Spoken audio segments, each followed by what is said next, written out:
नमस्कार।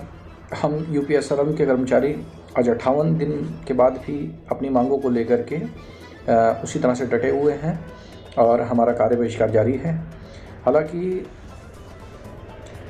58 दिन होने के बाद भी हमें कुछ ग्राउंड पर नहीं मिला है, लेकिन एक समझ जो हमारा मिशन मुख्यालय जो हमारे 10 सालों से लंबित लाभ थे, जिनको लेकर के आज वो इस कंडीशन पे है कि हर एक बिंदु पर हम लोगों के बीच सहमति बन गई है कि ये वाकई में दिया जाना है और ये वाकई में अभी तक लंबित रखा गया और इसका जल्द निस्तारण होना चाहिए।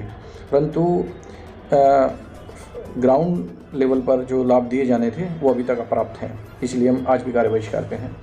और मुझे उम्मीद है, क्योंकि ये 5-6 दिन से छुट्टियां चल रही थी, उम्मीद है कि सोमवार को जैसे ही छुट्टियां ख़त्म होती हैं तो हम लोगों के जो मांगों पर कोई सकारात्मक रूप रखते हुए और हम लोगों को फील्ड में कुछ लाभ प्राप्त कैसे पड़ गया। हम बात इस बात को आप अगर इन चीज़ों को लेकर 50 लोग खत्म हो गए, जब हमने कहा ये बात निकल के आ रही है तो परसों तय हुआ तो जीबी में जो बच्चे, कल इनसे मेरी बात हुई, आपने इन 50 लोगों की आप हिमायती कर रहे हैं, क्या आपने कभी देखा उन 50 लोगों की उनकी पत्नियां, उनके परिवार के लोग, वो जो क्वालिफिकेशन हमारे इसमें एंट्री के लिए होती है इन 4 पदों के लिए, क्या वो रखते हैं? आप में सर्वे है? Do you have the survey? Sir वो you have the survey? Sir वो you have the survey? Sir वो अगर वो सर्वे है, any of you have the survey? Sir आपके यहाँ से तो ये लिखित में चल दिया गया, इस तरीके की कोई गाइडलाइन ही नहीं है। हमारे यहाँ क्या छोड़ो, हम पूछ रहे हैं क्या 50 लोगों सर्वे आपके पास?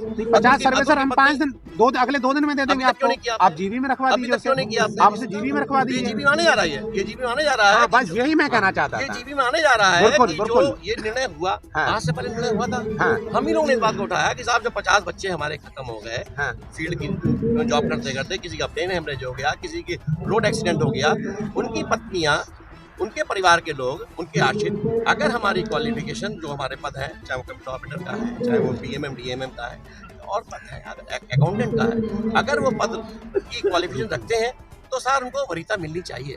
बोले हाँ ठीक है, बिल्कुल होना चाहिए। अगला जो हमारा है वो निकलेगा, उसमें हम इसको कराएंगे। ठीक है। तो अगर ये चीजें हुई तो क्या, अगर आप ये बातें ना विचार की गई होती, जब शासन प्रशासन इतना सकारात्मक रूप से आपकी चीज़ों पर चर्चा करने के लिए तैयार बैठा है, हम में से आप में से किसको हक है फाइनेंशियल ईयर खत्म होने के समय में हम ये कहते नहीं साहब अब तो हमारा जब मन करेगा तब हम जाएंगे? नहीं, हम तो परसों कहा कि हम जाएंगे, लेकिन अब मन नहीं कर रहा हमारा जाने का। नहीं, तो क्या आपके हमारे मन से चीजें चलेंगी? नहीं सर, मन से नहीं चलेंगी। अगर हमारी चीजें हो गई होती तो हम आते ही नहीं सर। दूसरी जब आपसे कहा जा रहा है कि आपकी चीजें और सबको पता है, पहली फाइनेंस सेक्रेटरी क्या बैठक हुई, सचिव वित्त क्या बैठक हुई, सचिव वित्त ने डायरेक्शन दिए, शासन में एसीएस साहब की अध्यक्षता में बैठक हुई। नवोदय प्लस टाइम्स की टीम इस वक्त जो है मलाशा के जो ब्लॉक है उसका एक गांव है शेरपुर, वहाँ हम मौजूद हैं और हम एक ऐसे दुखी परिवार के साथ आपको रूबरू कराने के लिए यहाँ पर इस वक्त मौजूद हैं। आरती यादव जी। आरती यादव धर्मेंद्र यादव की पत्नी है, ब्लॉक शिल्प प्रबंधक जो थे, और 2022 में उन्होंने एक्सीडेंट में कार के दौरान अपनी जान गंवाई थी। आइए उनसे बात करते हैं कि वो क्या कहना चाहेंगी इस दुख की घड़ी में, जो है पिछले 1.5 साल हो चुके हैं और इन 1.5 सालों में कोई प्रतिपूर्ति उनको नहीं मिली, उनके परिवार की क्या स्थिति है। सीधे तौर पर हम आरती यादव से बात करते हैं। आरती यादव, क्या कहना चाहेंगी आप? सर, हम ये कहना चाहते हैं कि हमारे बच्चे की परवरिश के लिए और हमारे लिए कुछ आप योगदान करें। हमें जॉब चाहिए और बच्चे के परवरिश के लिए कोई लाभ दिलाएं। क्या क्वालिफिकेशन है आपकी? एमए है सर। एमए कहीं से किया आपने? सोशलॉजी से। अच्छा, समाज शास्त्र से आपने एमए किया है। समाज शास्त्र से। तो इस दौरान अभी आपकी शादी जो है कहाँ हुई थी? दमोदरपुर गांव में। तो कानपुर नगर में ही पड़ता होगा? हाँ, कानपुर नगर। और ये मलासा ब्लॉक में आपका जो है मायका है? हाँ, मलासा ब्लॉक। धर्मेंद्र भाई कहाँ पोस्टेड थे? अमरौदा ब्लॉक में। अमरौदा ब्लॉक में थे, कानपुर देहात। तो उस वक्त जब धर्मेंद्र भाई एक्सपायर हुए तो आपने संगठन से जो पहले प्रदेश अध्यक्ष थे उनसे भी आपने अपील की थी, मिशन से भी आपने अपील की थी, अभी तक क्या कुछ हुआ है? कुछ भी नहीं हुआ है सर, हमारे साथ कुछ भी नहीं हुआ। और कई मांगे सर लोग कहे गए थे कि हम आपको जॉब दिलाएंगे, कुछ लाभ भी दिलाएंगे, आपका बच्चा है आगे चल के कुछ परवरिश के लिए फ़ायदे मिलेंगे, कुछ भी नहीं मिला सर। अभी कितने वर्ष का बच्चा है? थोड़ा बच्चा कहाँ है आपका? बच्चा सर इधर ही है पास में, 1.5 साल थोड़ा का इसको होगा। मैं चाहूँगा कैमरे पे उसको दिखाइए।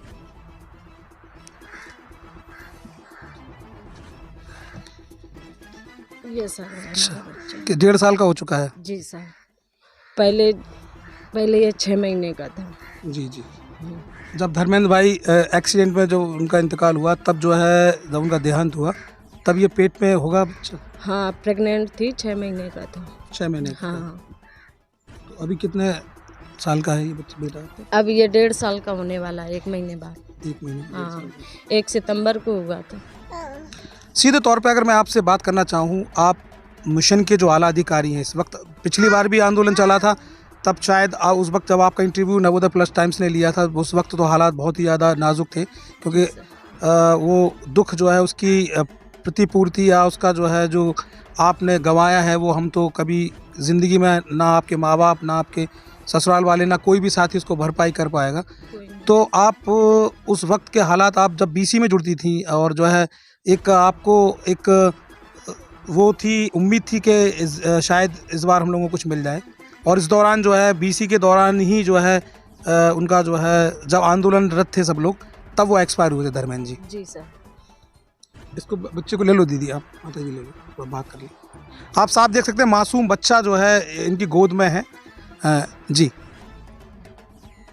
सर, बस हम जॉब के लिए चाहते हैं कि जॉब मिल जाए तो हमारे बच्चे की तो परवरिश हो जाएगी। हम माँ बाप के ऊपर डिपेंड है सर। बिल्कुल बहन, रो नहीं, मैं आपका दुख समझ सकता हूँ, क्योंकि जो आपके ऊपर गुजरा है उसकी प्रतिपूर्ति कोई नहीं कर पाएगा। आपने अच्छा उस वक्त जो है उम्र जो है कितनी रही होगी आपकी? सर 21 साल थी, और जब एक्सपायर हुए थे तब 22 साल थी। बताइए। आप साफ देख सकते हैं ये आरती बहन हमारे यहाँ मौजूद है इस वक्त, और उनका दुख उनकी आंखों से साफ जो है झलक रहा है, उनकी पीड़ा जो इस वक्त महसूस कर रही हैं। ये मासूम बच्चा है, मैं थोड़ा कैमरामैन से चाहूँगा इस तरफ थोड़ा कैमरा घुमा दे वो।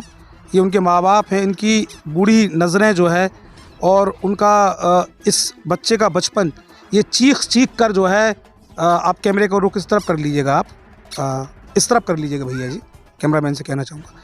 ये चीख कर जो है मिशन मुख्यालय के आला अधिकारियों को इस बच्चे का बचपन आवाज़ दे रहा है।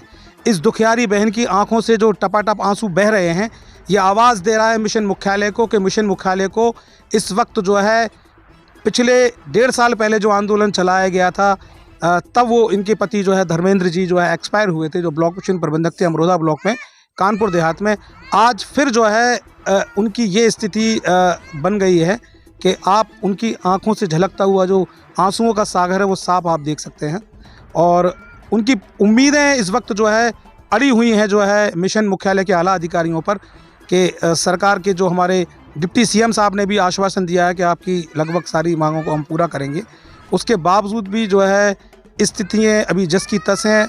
इको गार्डन में आज जो है 57 दिन जो है गुजर चुके हैं, लेकिन अभी तक सिर्फ कोरा आश्वासन को प्राप्त हुआ है। दीदी एक आवाज़ में अगर आप जो है अपनी मिशन के जो आला अधिकारी हैं या जो है डिप्टी सीएम साहब से भी 3 मुलाकातें हुई हैं, और जेएमडी साहब भी 21 जनवरी को इको गार्डन में आकर उन्होंने अपनी बात रखी। उन्होंने कहा कि अगर ऐसे परिवार हैं तो आने वाली जीबी में जो गवर्नमेंट बॉडी की जो बैठक होगी उसमें हम इस बात को रखेंगे। क्या कहना चाहेंगे आप एक आवाज़ में?